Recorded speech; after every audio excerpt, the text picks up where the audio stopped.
Hey, everybody. Really quick. This is Damian. And I'm Ashley. Before we get into the episode today with Merrick Miami, which was an absolute amazing conversation. So much fun. I really loved it. Yeah, no, it was a great time. You guys should really stick around. But I wanted to shout out a local business that kind of really impressed me here in the Connecticut area. They're down in New Britain. They're called In the Cut Barber Lounge. And if you want to look as good as I do right now. I mean, look at it. It's beautiful. Look at the lines. The line. Look at the fading. It's gorgeous. You guys want to look like that, go down there and support In the Cut Barber Lounge in New Britain. Tremendous guys, tremendous people down there. Great conversation. They went out of their way to follow our podcast while I was there without me even asking. Like, I wasn't even like wheeling and dealing. They just were interested in what we had to say. And I wanted to shout them out because they were incredible humans. Let them know Casually Die Hard sent you. They're not sponsored. They're not sponsoring us at all. I just wanted to really promote like a really good local business because I think it's really important to kind of push those kinds of things. Oh, yeah. And it's something we love to do. Absolutely. So. Yeah. I mean, we have a whole other TikTok channel about it. Exactly. So go shoot them a message, book an appointment with them if you're in the Connecticut area. Go down to In the Cut Barber Lounge in New Britain. Bye.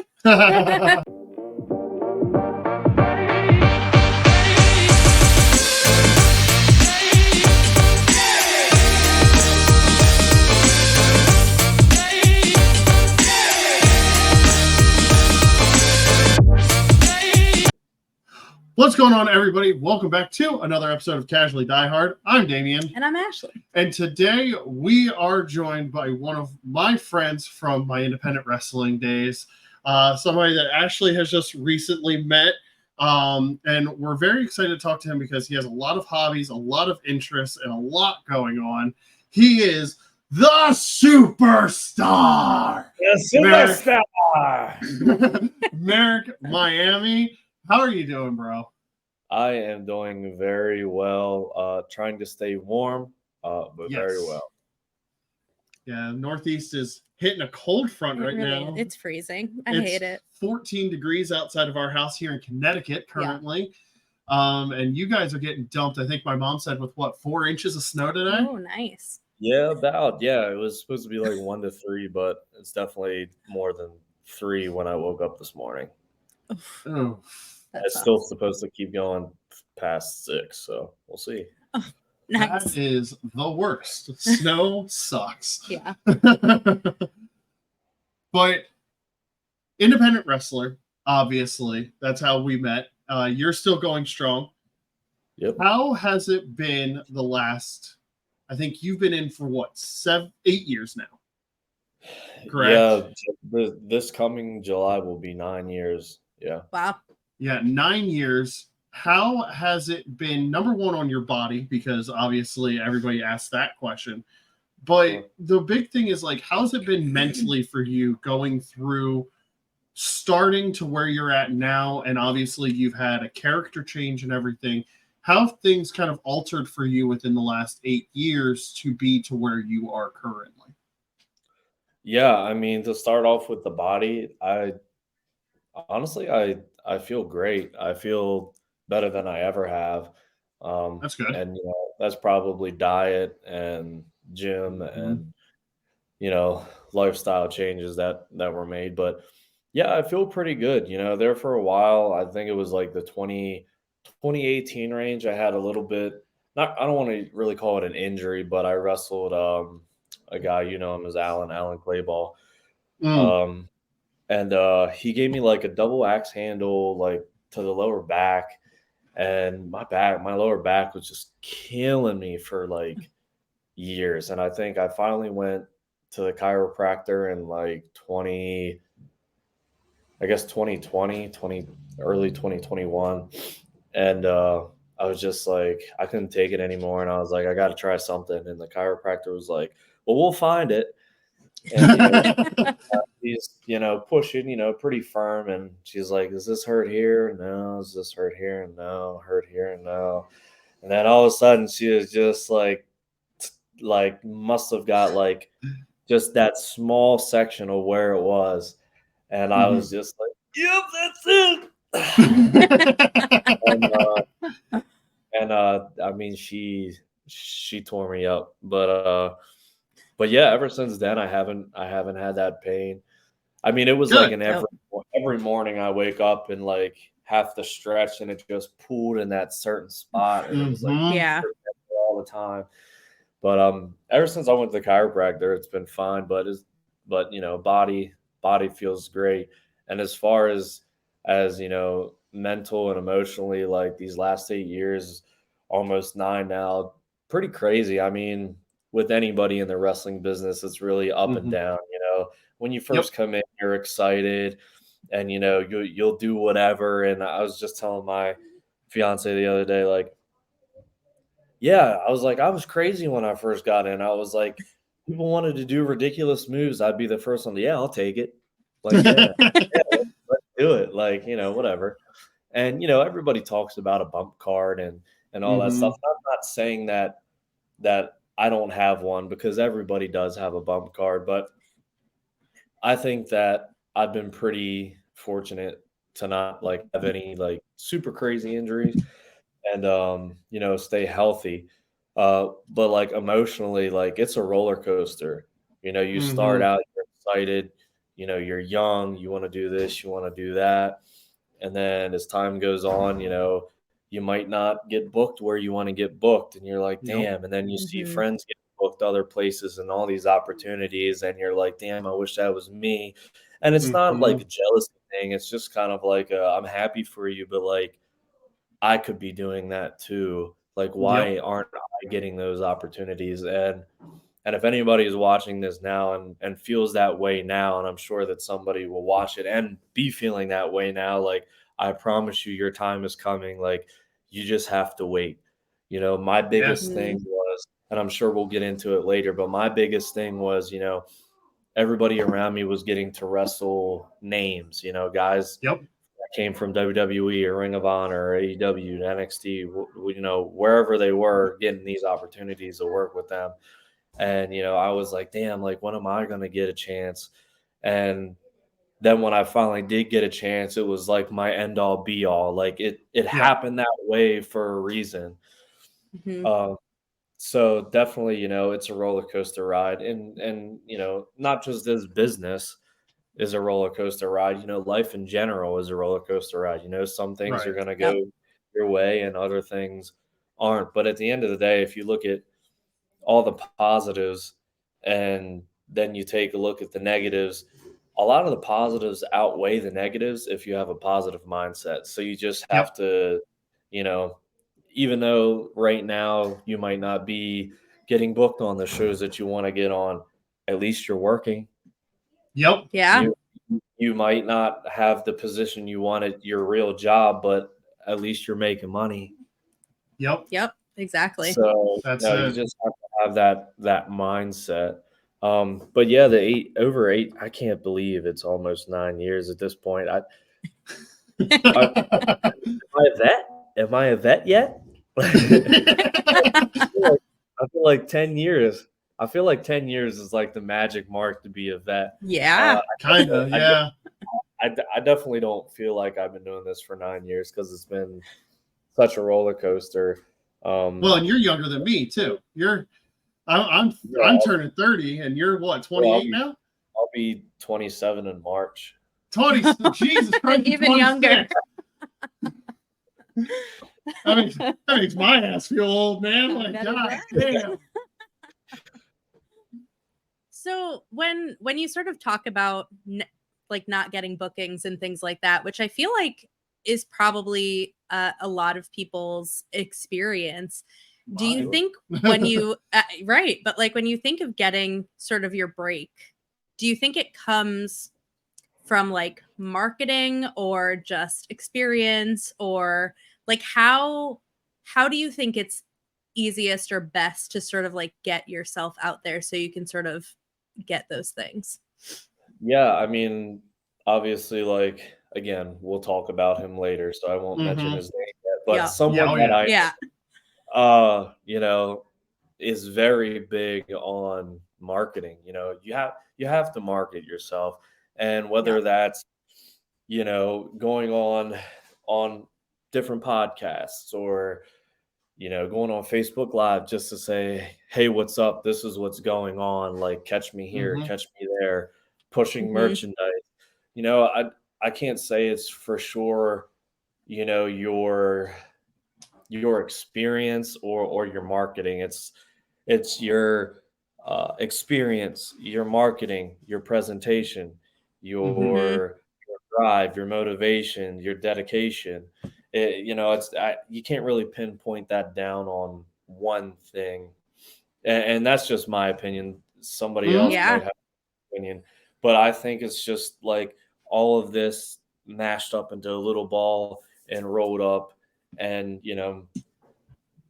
that I feel is like the biggest thing is you can't be uh you can't say, okay, well, I'm gonna just work super hard, gain all this experience, and then not promote yourself.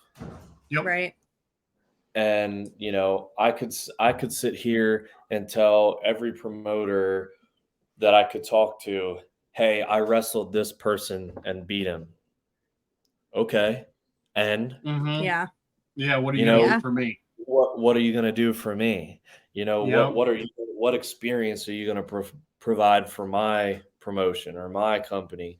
And again, this relates to real life stuff. Mhm. Like, Yep. um so I don't really think it's either or. I think it's a mix of you know 5 to 10 different things mashed all together is like the perfect combination. And I just recently saw um a short interview with Carmelo Hayes that Bob Evans did, I was gonna and bring up yeah, Bob Evans because and God, he what a asked, mind he has. absolutely, and he asked Carmelo Hayes, like, tell the viewers, like, what's the secret? And he was like, there really is no secret. It's just, work hard, promote yourself, better yourself, gain experience, Mhm. and most importantly, be patient. You And do the know, Yeah. work. You got to do the work too. Mhm. yeah, 8 years ago, if I could have broke into this business and I would said, I want to be in WWE tomorrow, like, of course, why wouldn't I be? That's why I'm in this business, because Mhm. obviously one day that's where I want to be. But at the end of the day, that's not realistic. You have to Yep. be Yeah. realistic. Now some people just have God-given talent, and Yeah. they didn't have to even step foot in an independent wrestling ring. They Mhm. were Yeah. just immediately picked up by WWE, and still guys are doing that today. Some people are just getting picked up right from WWE, going right into developmental, that have no wrestling Mhm. experience with their new NIL program. Yep. And that's okay. They took a different route to get there, and it doesn't matter because I might have a different route to get there than you do, or Sage Mhm. Mhm. Matthews, Alan Clayball, Trace Parker.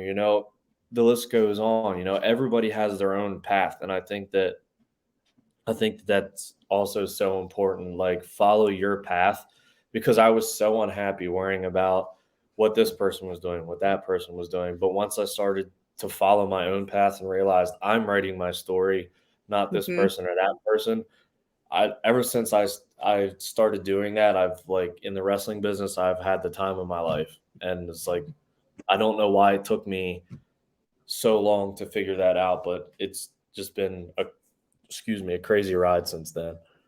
Yeah. Yeah. No, like it's kind of like that maturity thing, right? Like Yep. Sure. you can't always you can't always expect maturity of yourself, and it's like as I got out of it, I was bitter. Like I was super bitter about how things ended, and I kept wanting to come back, kept wanting to come back, and stuff like that. And kind of like even now, like I'm campaigning to do like one last run to kind of say, hey, Yeah. I I want to go out on my own terms because last time it was, but it wasn't kind of thing. It was a combination of a whole bunch of stuff, and now it's like I want to come back and just write my own story kind of thing, and like go out on my story, my Mhm. terms, my time.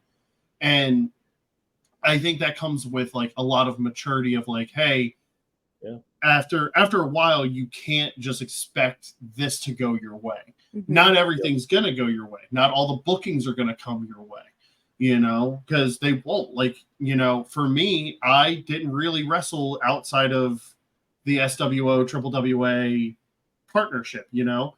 And part of that was my own undoing, because it was like, oh, I wasn't putting the work in that I should have been putting in, but I also wasn't patient enough to wait for it to come my way. And that was a lot of immaturity on my end. And so when you brought up Bob Evans, it was like, if you're an independent wrestler, you don't follow Bob Evans on any kind of social media, you need to. Like, even if you just want life advice, like that man, it relates to the wrestling business, but he gives out some real life advice.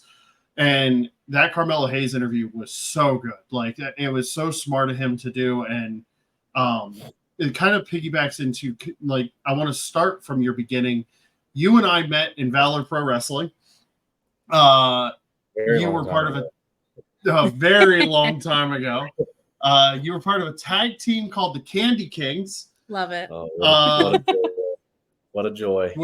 With a container of candy at ringside that you charged people to to get some, I think. Amazing. Yes. Oh, this guy lives gimmicks. Okay? I love it. You gotta have it. It makes you marketable. Where, if you can remember back that far, where did that idea and the Candy Kings come from? Your partnership with a guy named Sage Matthews. Now, I can't remember his or your name from back in that point. I only know you as Merrick now. Where did that all come from? How did that start? And like, how did you take it to what it was and like the absolute gold mine of a gimmick that it was? So that talking about this on podcasts, I always say this is like the cringiest moments of my career. I loved it. I thought it was great. So the Candy Kings originated. So we know him as Harrison. Harrison. But Sage Matthews, he graduated high school a year before I did and moved to Kentucky and started training at Ohio Valley Wrestling. Mm-hmm. Everybody knows OVW. So then the original plan was for me to graduate the following year and move out there with him, and I was going to start training at OVW as well. And one thing led to the other.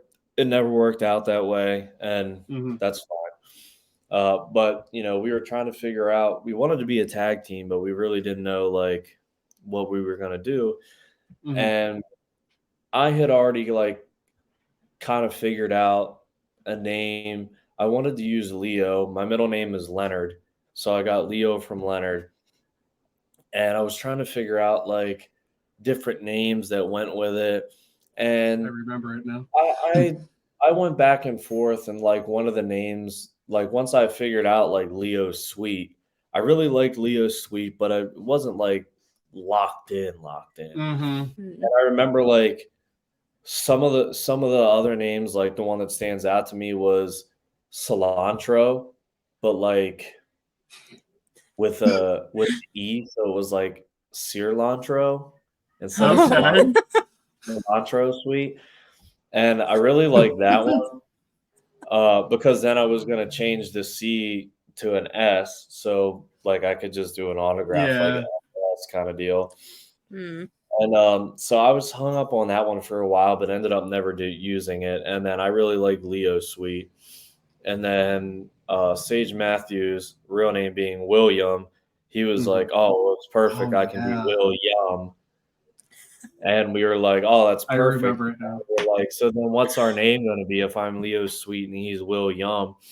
And then we collectively just came up with the Candy Kings. At first we were going to be the Candy Crush Express, but then we were worried that like the game Candy Crush would come after you. Would come after us for using it. And, you know, you never know in today's world. Mm-hmm.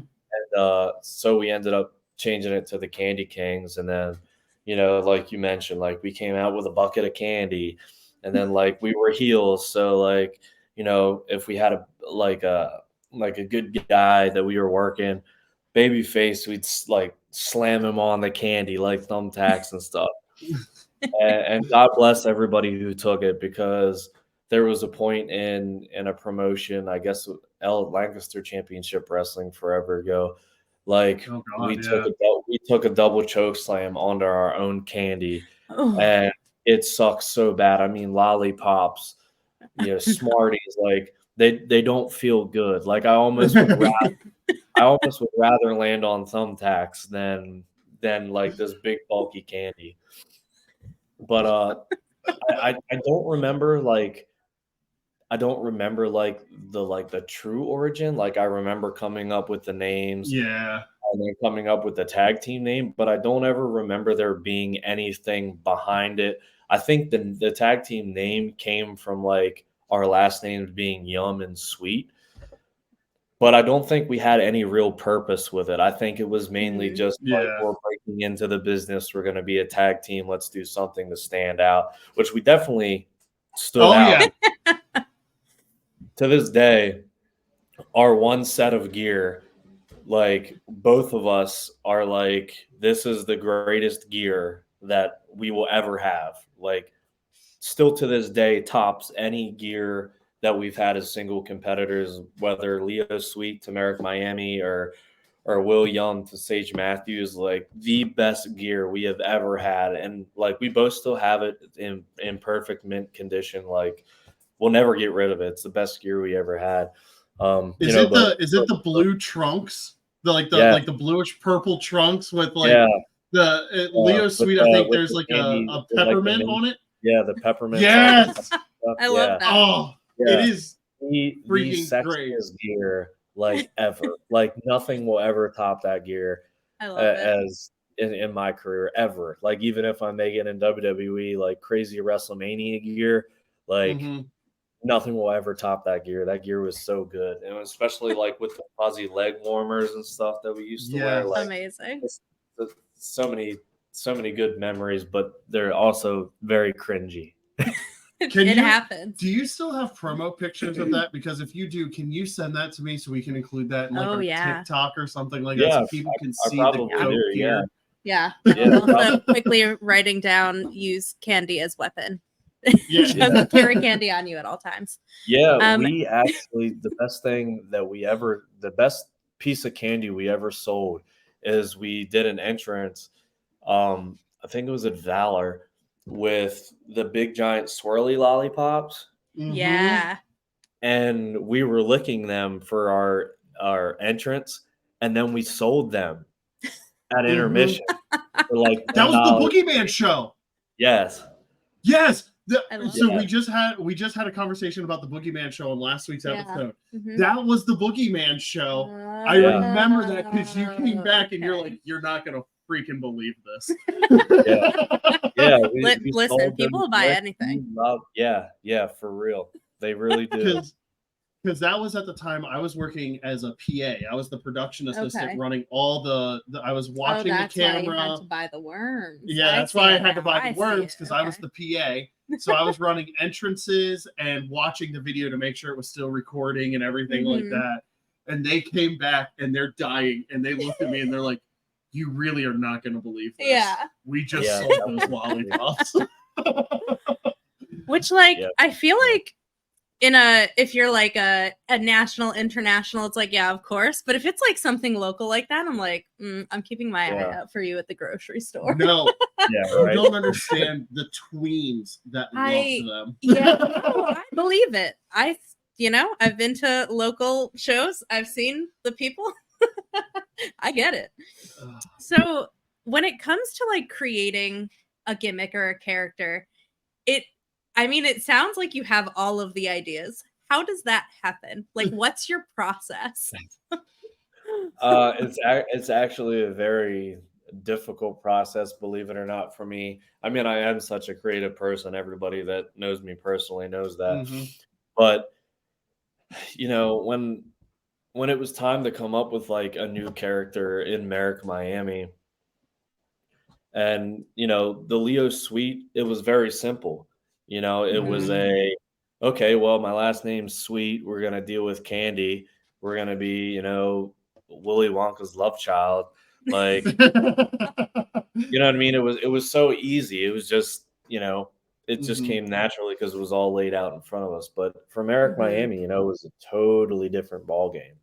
Yeah. and it was very different. And I was thinking about it for a while, like switching up the gimmick because Leo Sweet, like I went from Leo Sweet the Candy Dude to Leo Sweet the like 80s like hip hoppy hipster kind of.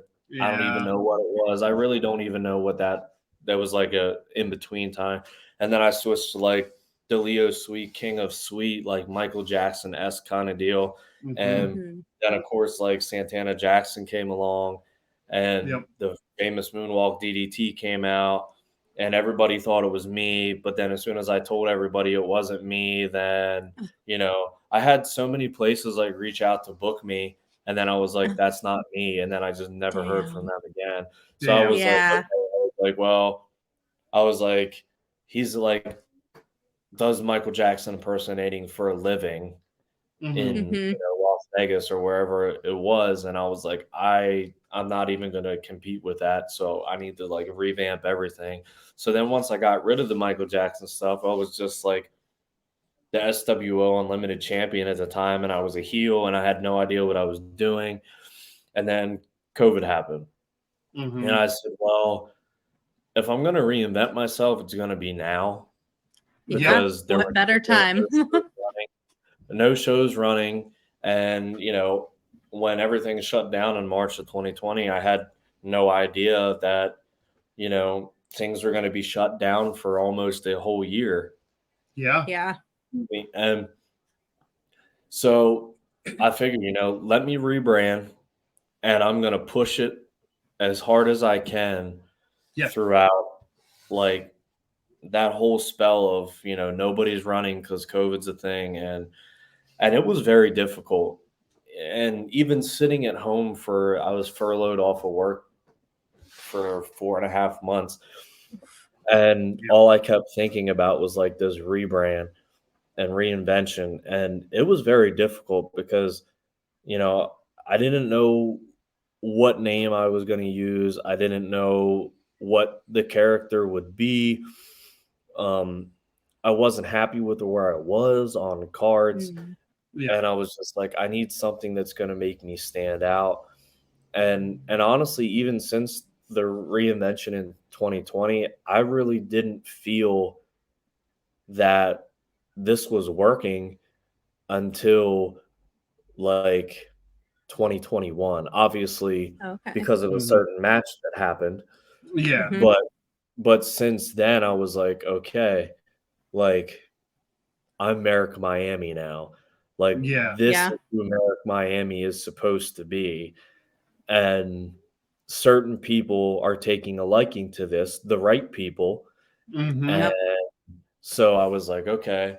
And coming up with the name, like honestly, was was very easy, but also very hard at the same time. And I encourage anyone who's in the business or just getting in that's looking to reinvent or just create their first ever name. Like I've had a few people message me, kids watch me grow up that are training now and asking me Mm-hmm. like, how should I come up with my name? Like, here's some ideas. And there's no right or wrong answer. I Yeah. mean, Yeah. I've seen I've seen very simple names to the most complex names. And honestly, like I can't tell you how to choose your name. That's your decision. But for me, it was okay, I really love Florida. I Mm-hmm. love beach weather. I love the ocean, palm trees, whatever. And I always had this little like thing in my head. I was like, oh, when I have a son one day, I'm gonna name him Miami.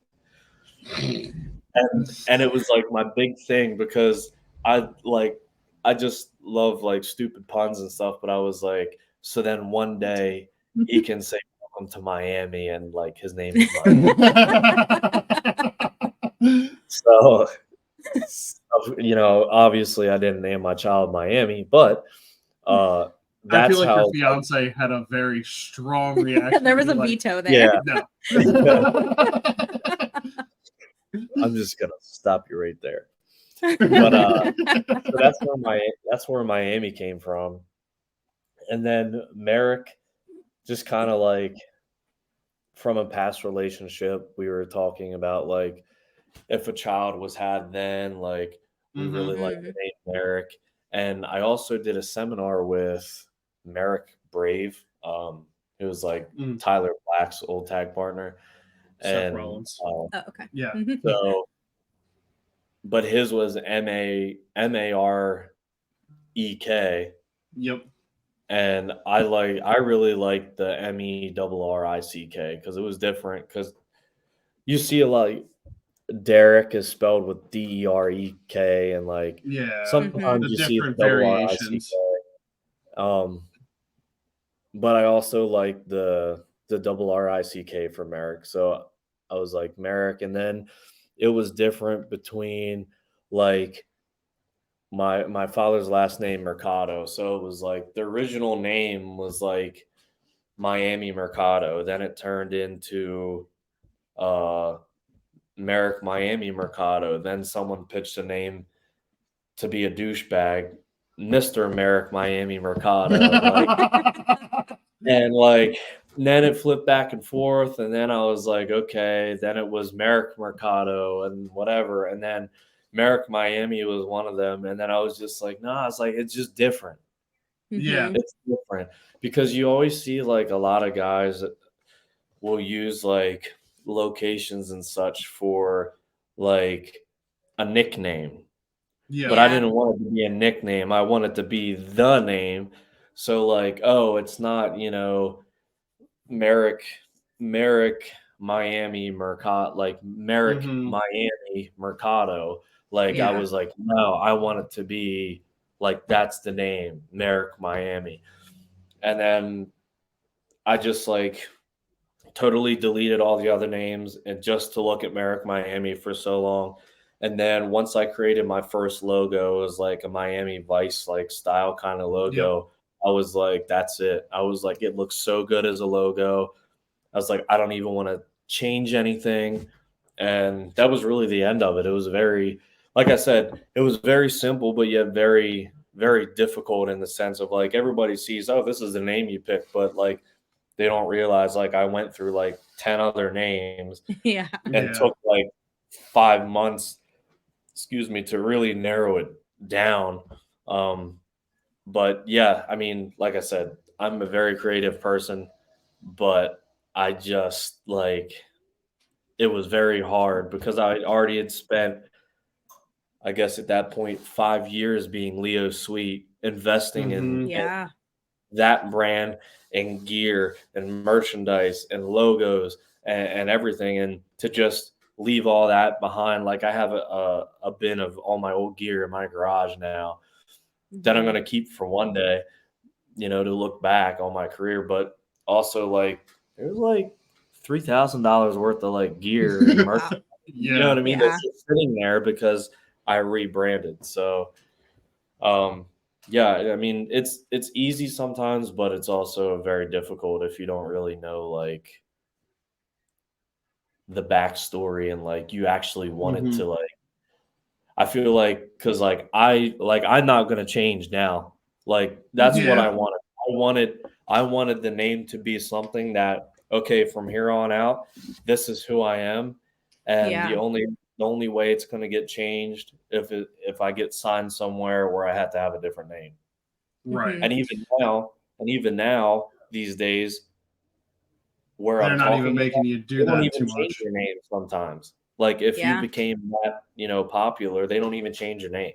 So Yeah. I Yeah. wanted something that if that was to happen, I could keep that name and be proud of it, or, at least people would know who I am if I got signed, got released, came back to the Indies, I would Yeah. still have an identity. Yep.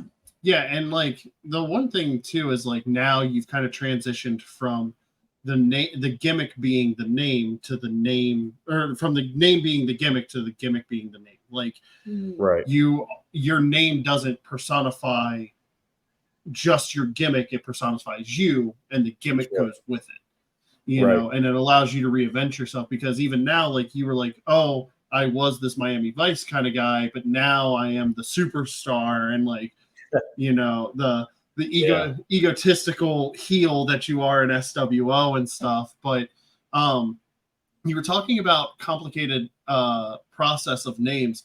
I was wondering if you remembered the amount of nicknames that you had me announce one time. He had 15 of them. I love it. Yep. It was him. It was him and Harrison coming out as the Candy Kings, I think, for the final time. Okay. And there were 15 names. I had to fill an index card and flip it over. Do you remember what they were? No. No. Okay. I Okay. didn't remember them as I was saying them. Fair enough. And it was just like this over the top entrance because every month they would challenge me with another adjective to describe their tag team. Okay. So it just kept getting longer and longer and longer. Yeah, But I want to say one of them, like I want to say like the one that I feel like I remember like didn't make any sense, but like it just made sense because it was about Willy Wonka. But I think we put in there like they're the Willy Wonkas of Hess and Tonka. Like yes, that was just one like, of them. what does Hess trucks and Tonka trucks have to do with Willy Wonka? Just because Doesn't it matter. rhymes. Like Yeah, because that was their whole thing. It had to rhyme. Everything Mhm. had to rhyme. Of course. yeah, it was ridiculous. It was funny though. But let's get into the big thing that everybody probably knows you for. Yeah. The broski of the week that wrestled the broski. Yeah. You wrestled Matt Cardona after what 10 years after being the broski of the week on his YouTube show. Yeah. How did you, because if I remember correctly, the story you told me, you forced Dino's hand into booking that match. You kind of just went into business for yourself. Explain no, not how, really. how that match came out.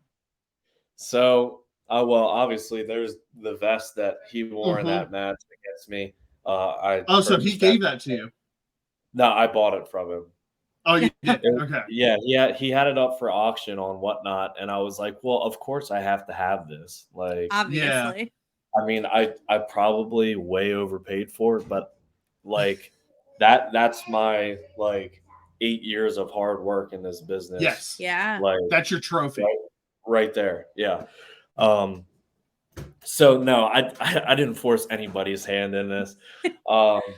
Despite what I might have said, I didn't. It was just one of those things where it wasn't supposed to happen. And like, so, like I say this on so many podcasts, and like obviously like even my close friends don't like believe me. Like I never called him out on social media for that to happen because, to be honest with you, I didn't think it would happen. I didn't think that he would see me being me, like an absolute nobody compared to him, and come down on like obviously he was on the indies at the time, but I didn't think that like somebody like me would get a shot like to work with him. And I just remember like I'm gonna call him out on social media because I was only about 7 months into being Merrick Miami, and I said, this is my opportunity to have people forget Leo Sweet forever. Mm-hmm. Because I thought, regardless of what his answer is, people are going to know, damn, this Merrick Miami kid just called out Matt Cardona. Yeah. That was it. That was my goal. It was never to, I mean, obviously I was like, oh, the crazy chance like it would actually happen, but that was never the goal. The goal was forget Leo Sweet because I was still being like called Sweet or like Leo or like chanting Leo suck. And I was just like, I wasn't acknowledging that in matches because I didn't want it to be a thing. And I felt like if I acknowledged it, it would just happen more. So that was like the thing. Like I literally had just called out Just Matt clout Cardona chasing. on Twitter. Yeah, for people to be like, oh shit, who's this Merrick Miami kid who called out Matt Cardona, not thinking like that it would actually happen. Right. And everything just happened so fast, and it was like a Saturday night. I wrestled my match, shot the promo afterwards in ring, calling him out, posted it the next posted it the next morning. So when you cut the promo, was the match already kind of like in the works, or was this you calling your shot? No, this was me calling my shot. Okay. This Okay. was like nobody knew. Like Okay. not even my girlfriend at the time knew that I was doing this. Like I just like the promoter didn't know it. Like so that's probably why when I said I went into business for myself, like Yeah. that's probably why I said it that way, because nobody knew. Like the promoter didn't know. And I understand that that could be some wrongdoing, but obviously it paid off. But nobody knew I was doing it. Right. Literally no one. Like I was the only one who was like, "This is what I'm doing," and if nobody else likes it, tough, because nobody else at that time around me was stepping up to take what they Yeah. want. And I said, I was so fed up, like obviously with my spot and what I wanted. I was like, you know what? I'm going to make this business give me what Mm-hmm. I want. So I took my shot. I posted it the next morning, and like 6 or 7 hours later, I was at a friend's, a really good friend of mine's sister's baby shower, and I got a text from another friend with a screenshot, and it was a tweet from Matt Cardona that retweeted my video saying, "If your promoters got the cash, I'll kick your ass." And Mm-hmm. obviously, I was ecstatic. I was like, "Oh, this is working."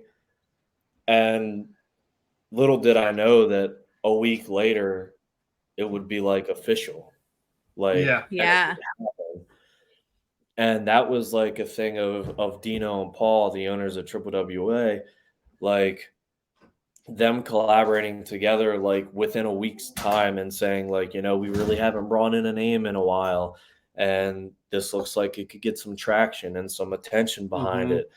And of course I was loving that, because I was like, well, I already got what I wanted. Everybody's going to be talking about Merrick Miami called out Matt Cardona now, and I'm not Yeah. saying Mm-hmm. everybody around the United States. I'm No. just saying like Yeah.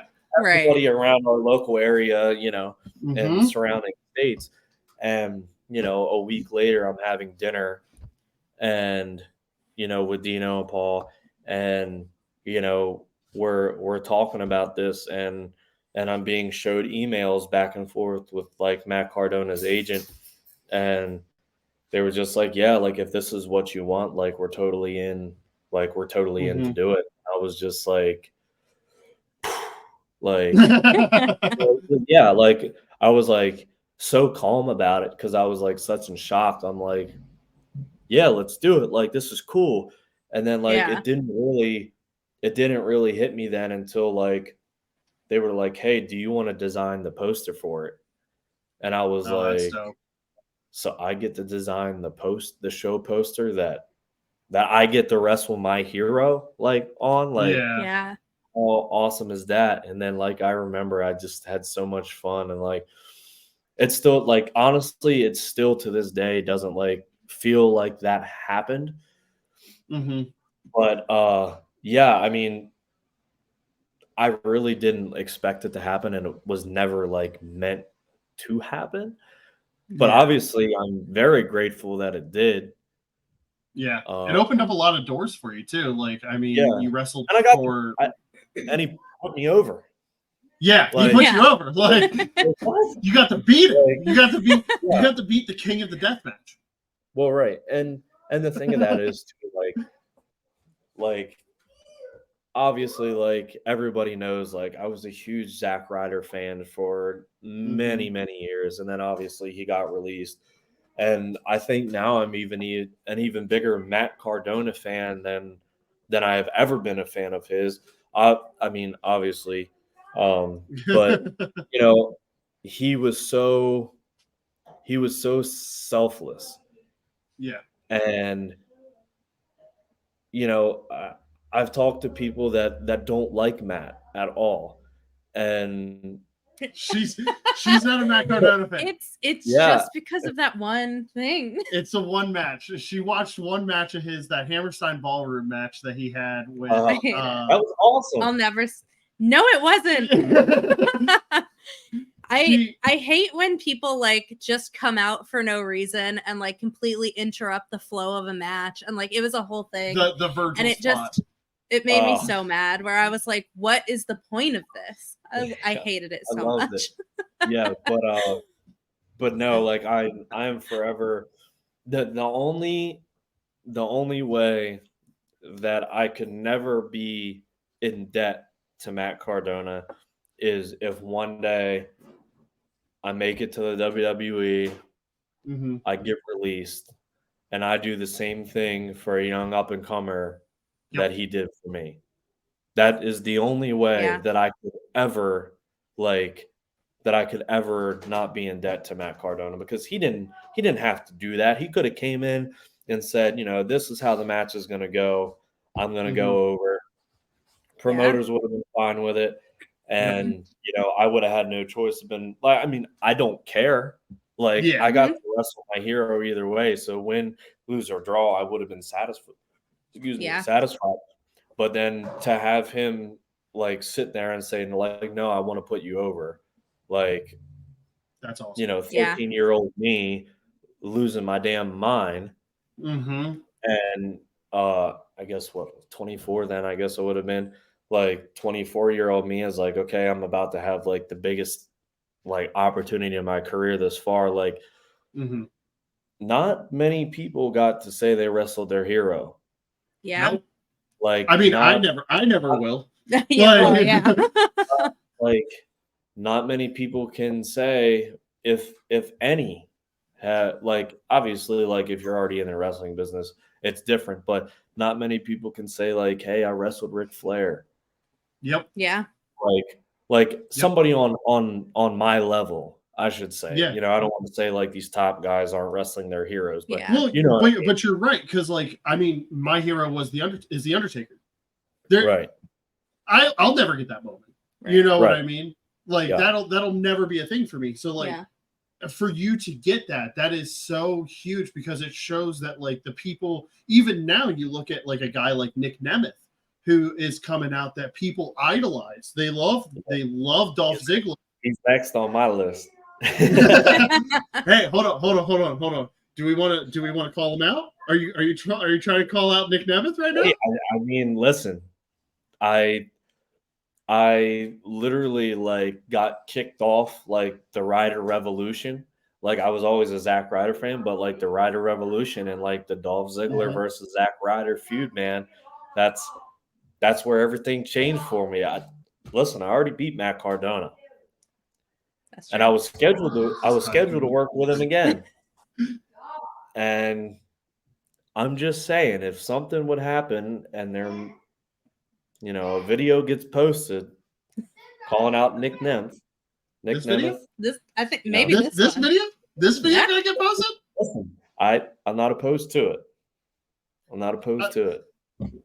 You heard it here first. You heard it here first. Breaking news. Miami, Nick Nemeth. Somebody's got to book it. What a fucking match that would be, though. That would be a great match. Oh, man. Because that sounds like a hell of a match. It does. Not to quote Tony Schiavone, that'll put some butts in seats. It sure would.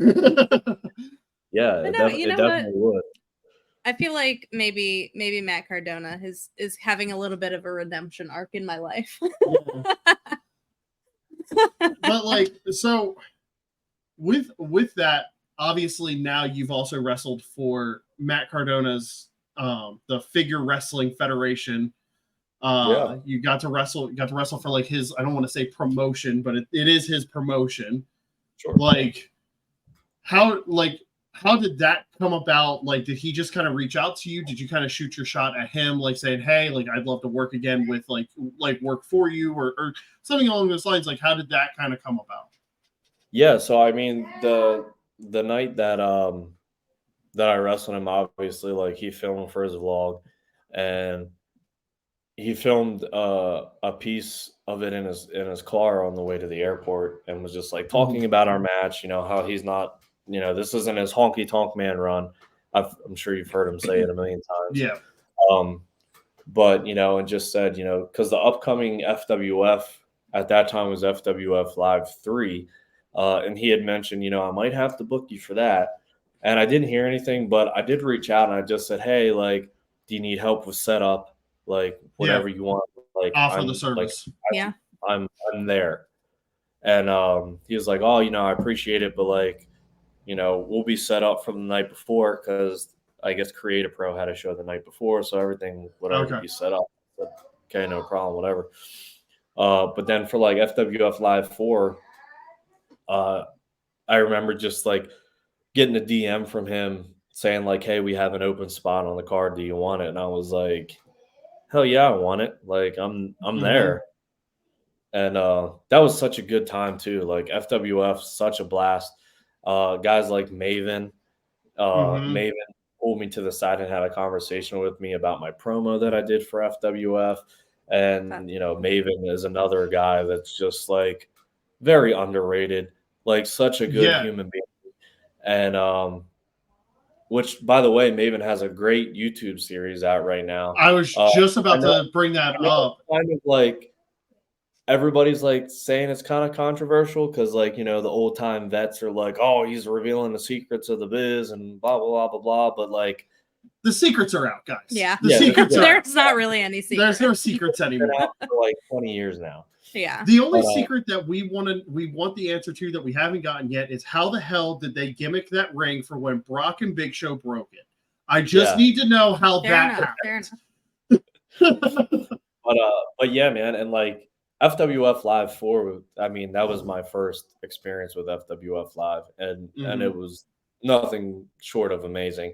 I mean, being in a locker room with guys like obviously Matt himself, but Brian Myers and Heath Slater, Justin Gabriel, PJ Black, guys like that. And this is a story I always tell about FWF Live 4 because it was literally the funniest, like the most random and funniest thing ever. So I went into the bathroom to get ready for a match to wet my hair, and Matt was in there washing his hands and getting ready to tape up himself. And we were just having a brief conversation of like how's your diet going and everything like that, because he had sent me a diet to follow after our match. And stuff cool. Like Nice. That. Oh, that's so cool. And then Heath came in and we were talking a little bit too, like just a random conversation in a bathroom, random. Yeah. But and then I mentioned to him like, oh, I was like, it's crazy. I was like, it's so cool, like to be given this opportunity because like now I'm in a locker room with like guys like you guys, and I was like, I remember watching like you and PJ in Nexus, and he just like looked at me, and he was like, God damn, I'm old. And I was like, but in his like, his little rednecky accent. So yeah. And so then I remember like I went out, I left the bathroom, and then like they came out, and then like Heath grabbed PJ and was like, Miami, come here. So I came over and he was like, this man, Mr. Miami, watched us during Nexus.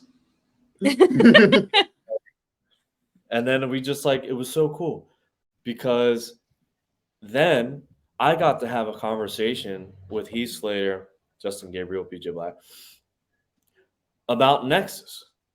Yeah. And I was such a huge Nexus fan. And I got to hear like from them, like how they talked to Vince about, the armbands, and they wanted like different armbands, but Vince wanted like the armbands that like they had, and like got to hear like inside stuff that I was like, this is so cool. Like I never like would have thought just got to pick their brain in my life that like I would watch these guys on TV, and like now it's not just Matt Cardona that I got to pick his brain and watch. Now I'm talking with Heath Slater and like them, and like I was fans of these guys growing up, and it was super cool. But FWF Live is such a fun time. And then obviously like he reached back out again the following year for this past year for FWF Live 5, which was at Creative Pro. which was nice because then I was in a locker room with guys like Colt Cabana, Heath Slater again, you know, and now I'm really good friends with like people that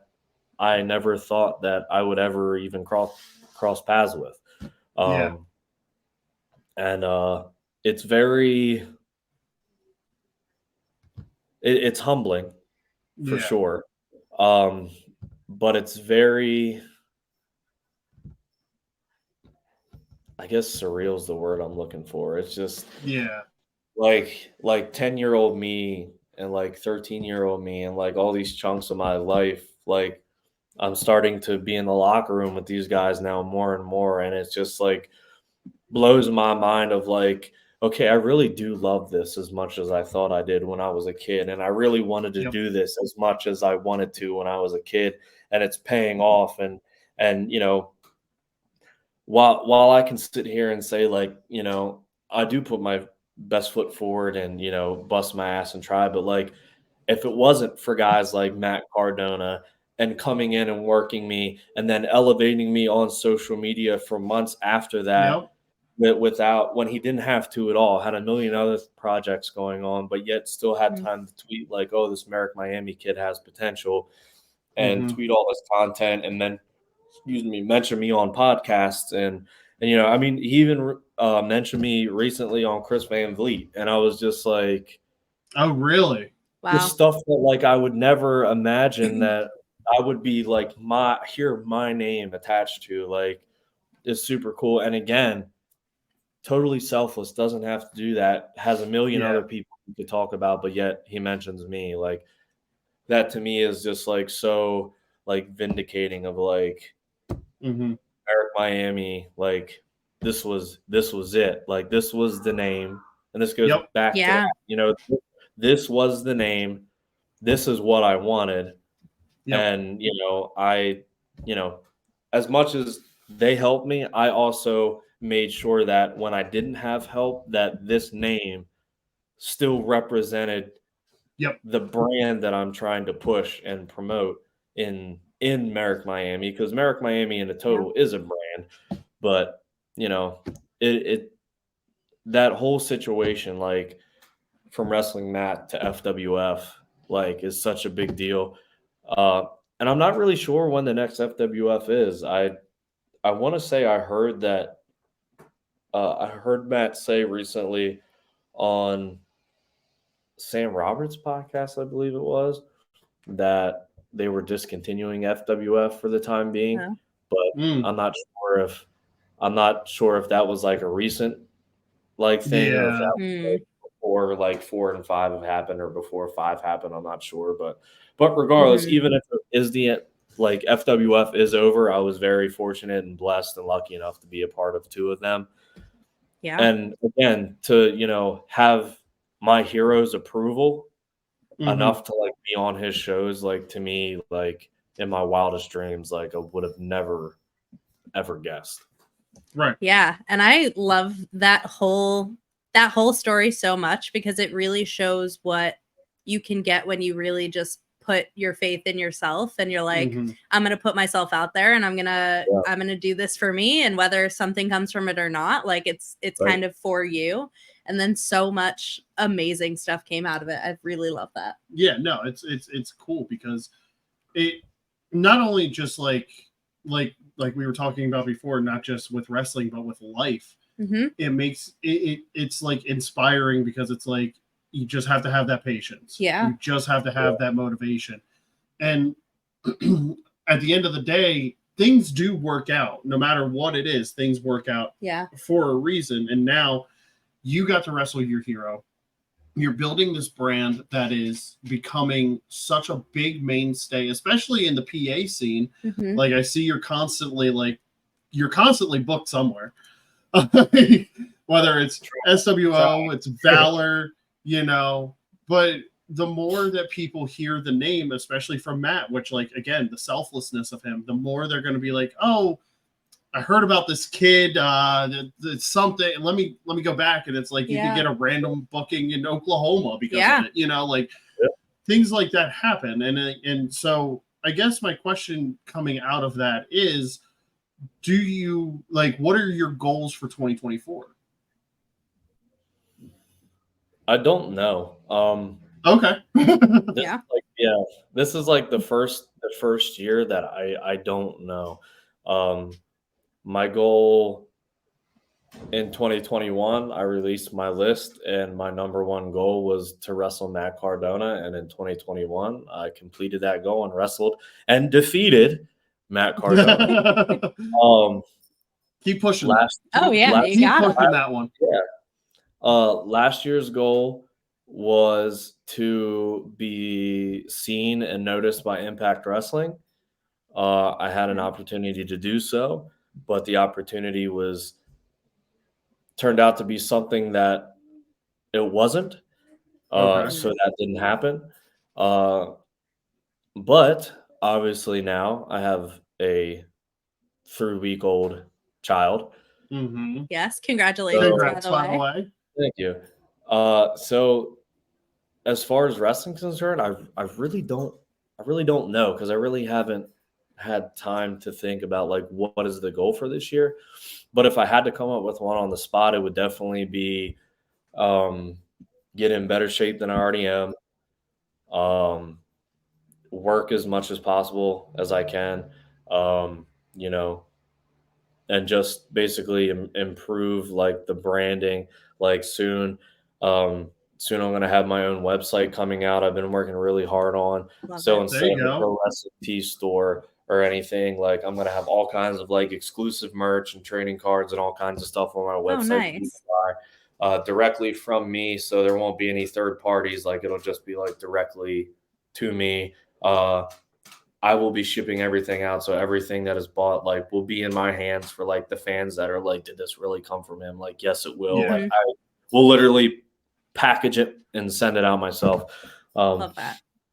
But yeah, I mean, it definitely would be to grow as a performer, to continue to just grow the brand of Merrick Mhm. Miami.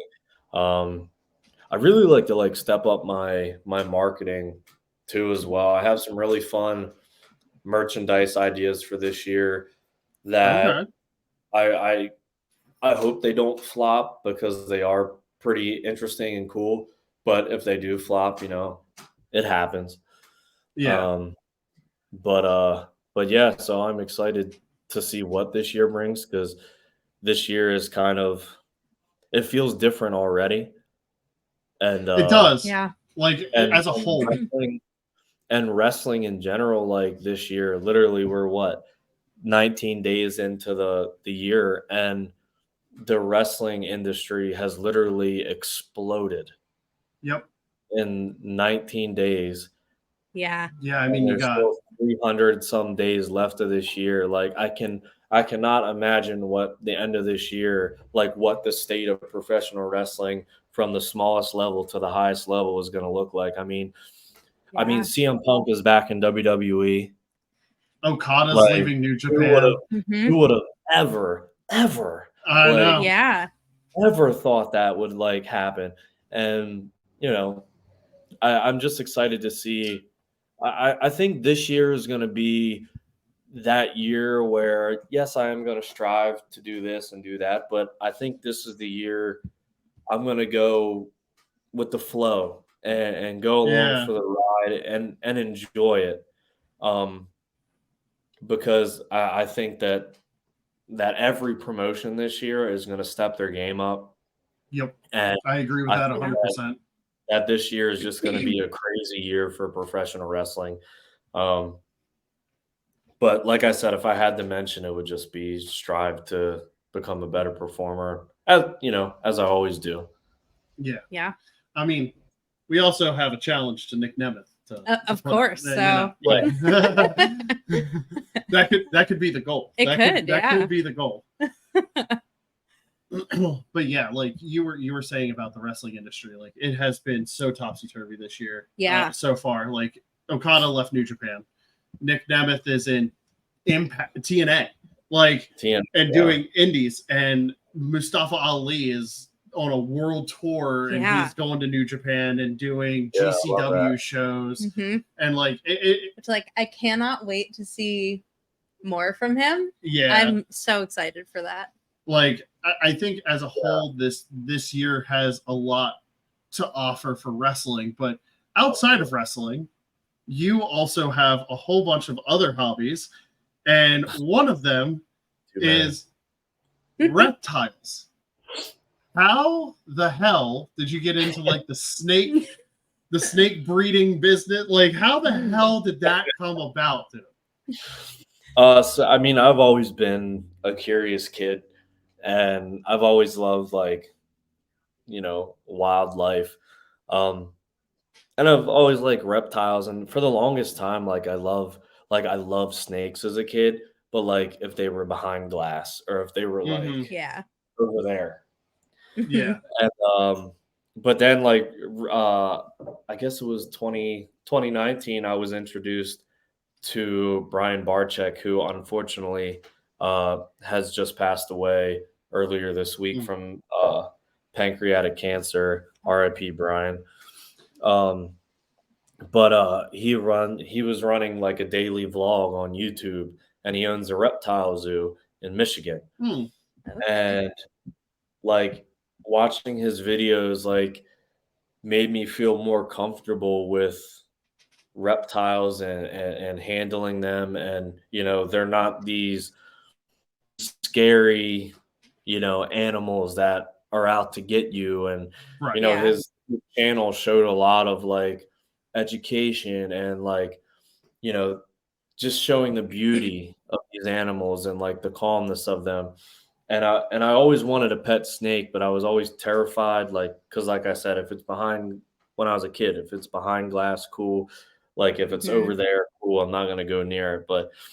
And then when I, watching Brian for like the first part of 2019, I was like, man, I'm getting a snake. Like I'm getting a ball python, because he did a lot of videos with ball pythons because he bred ball pythons. And I was like, man, I'm going to get a snake. And I got a snake, and I was cautious about it at first. And then it was like a month later, I was like, I kind of want another one. And then like, month after that, man, I kind of want another one. And then I found out like, oh, there's reptile shows. And I was like, yes, I want to go to a reptile show. And then I go to my first reptile show at the Hamburg Fieldhouse, and there's like thousands of reptiles like for sale. And I'm like, I want that snake. I want this snake. I'm just going to get them both. And making another note, snakes are as addictive as tattoos. Yeah, they very much are. And it just snowballed from there. And, I just fell in love with like snakes. And then like, I guess February of 2022, I got my dream snake, Montel. He was unfortunately passed away recently as well. A southern white lip python, and absolutely like just beautiful animal, like super cool. I saw a video of one, and I was just like, man, like that's like they get like 8'9" maybe max. And I mean, still like a hearthy snake, at but not enough to like, kill you. Yeah. And it's not that they want to, you know what I mean? It's not like they're Yeah. animals that are out to get you, but yeah. So I really got into snakes, man. And unfortunately, obviously, like child now, I really don't have time for them or money for them anymore. So I am selling. I've already sold most of them. I have like 5 left out of like the 17 that I had. Damn. But that's so many. I didn't realize you had that many. Did they have like their own room, or do you have them like scattered about? No, I had them in like their own like confined area. Okay, gotcha. But frozen rats are expensive. Live rats are expensive. Yeah.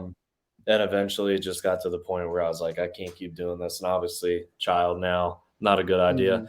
Now, obviously, if I made $100,000 a year and could do it, I would. But right.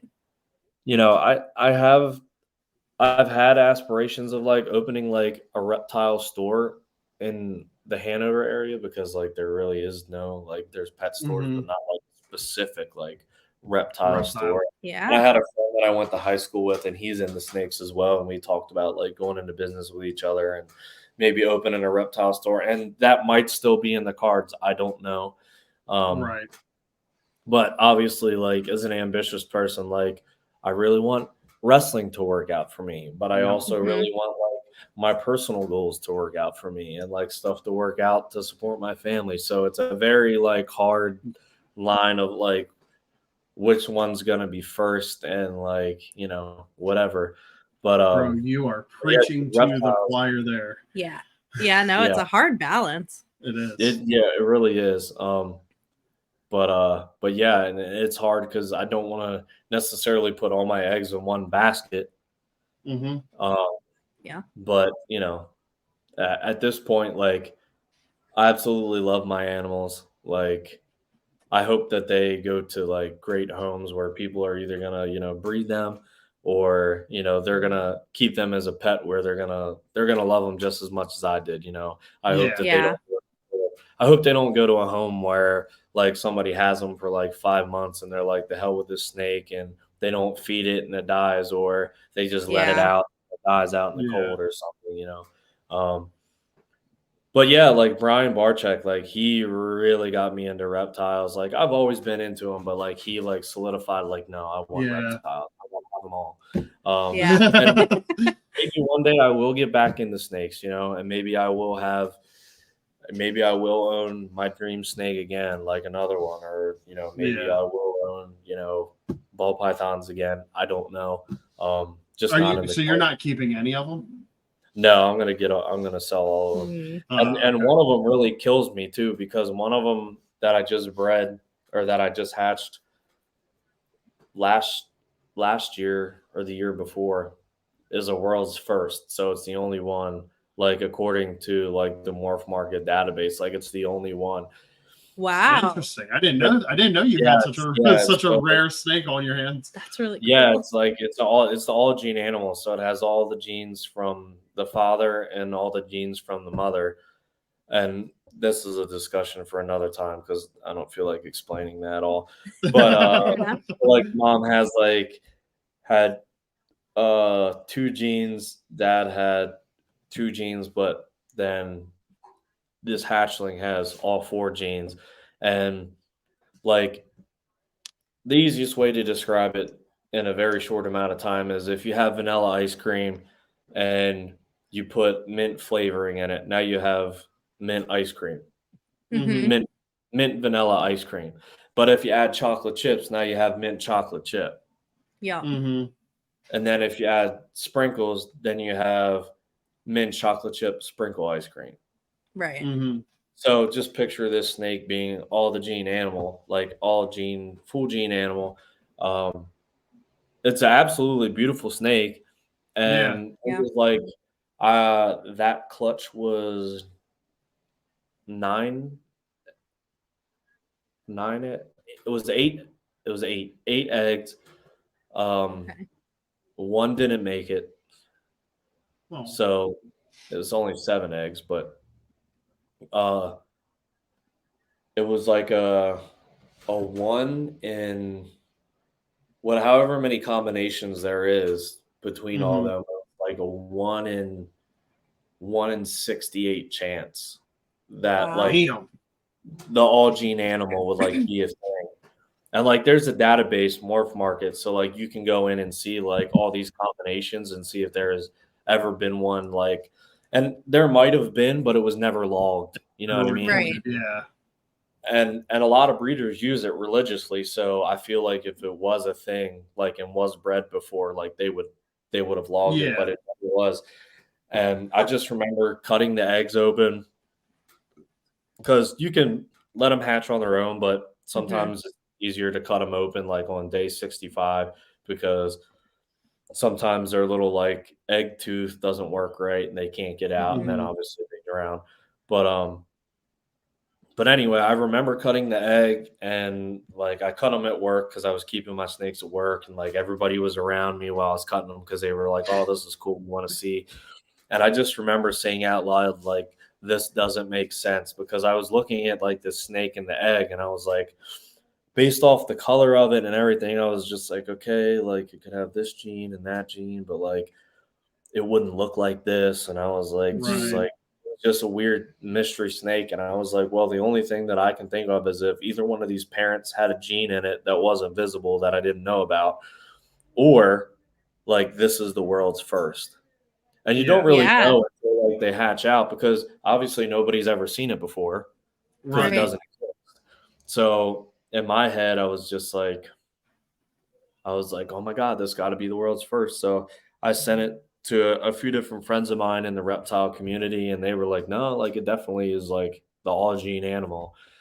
And I was just like, like, and it sucks because unfortunately, like it could go for tens of thousands of dollars, Right. but I might sit on that snake for 5-6 years before You a get that potential price. buyer is interested.